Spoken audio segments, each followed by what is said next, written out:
Brillanti Dance, kull nhar ta' ġimgħa fit-8:30 dejjem fuq One.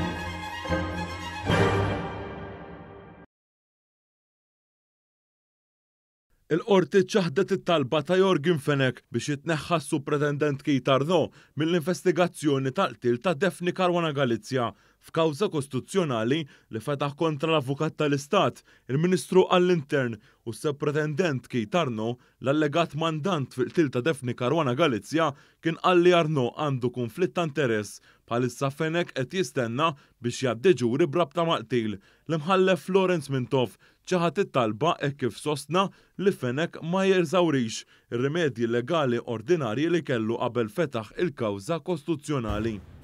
Aldo Pistella Taljan ta' 36 sena Muwitilajn intbat sentej ħabs u ġie multat aktar minn 3,000 euro wara l-instab ħati li kellu il-kannabis u l-kokaina għal skop ta' traffikar bejn snin 2013 u l-2014 kemm f'karozza mislufa lilu u anke fid-dar tiegħu instabu bosta sustanzi u flus kontanti fl-waqt li fuq il-profil tiegħu fuq Facebook instabu messaġġi relatati ma' traffikar ta' droga.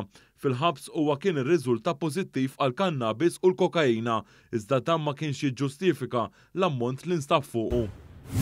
Carmelo Butler ta' 59 sena residenti San Juan intbat sentej ħabs sospiżi għal 4 snin brabta maħżil ta' flus u kien mixli fl-2002 qabel wettaq ħasil ta' flus billi ikkonverta proprjetà li kien jaf li dħul għaliha kien ġej minn attività legali u għaddera l-ewwel darba fil-qorti f'Mejju tal-2014 għax kienet jiskonta sentenza ta' ħabs fl-Italja.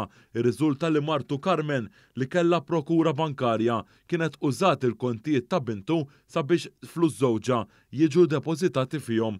L-omm u l-bint tresqu l-qorti u fil-waqt li l-bint ma nstabitx ħatja, l-omm instabet ħatja u tbatet sentej ħabs sospiżi għal 4 snin. Il-Maġistrat Natasha Gallia Xiberras qalet li l-pina tinkludi diversi reati fosthom 26 sena ħabs fl-Italja fuq traffikar ta' persuni. Butler ammetta wara numru ta' seduti u l-prosekuzzjoni u d-difiża qablu li għandu jiġi kkundannat sentej ħabs sospiżi għal 4 snin.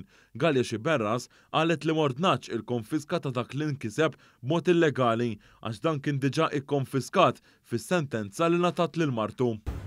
Malti ta' 22 sena u Eġizzjan ta' 17 sena tresqu l-qorti wara li ġew mixlija li ġġieldu ma' grupp ta' Franċiżi f'Paċiville. Quddiem il-Maġistrat Caroline Farrugia Frendo, iż-żewġ żgħażagħ wieġbu li huma ħatja li kkaġunaw ġrieħ ħfief lil numru ta' Franċiżi.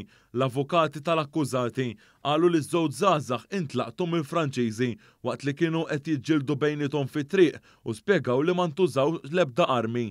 Il-qorti sabet li ż-żewġ żgħażagħ ħatja illiberat lil Malti bil-kundizzjoni ma minx reat ieħor fi żmien 3 snin u lil Eġizzjan bil-kundizzjoni li ma jwettaqx reat ieħor fi żmien 18-il xahar.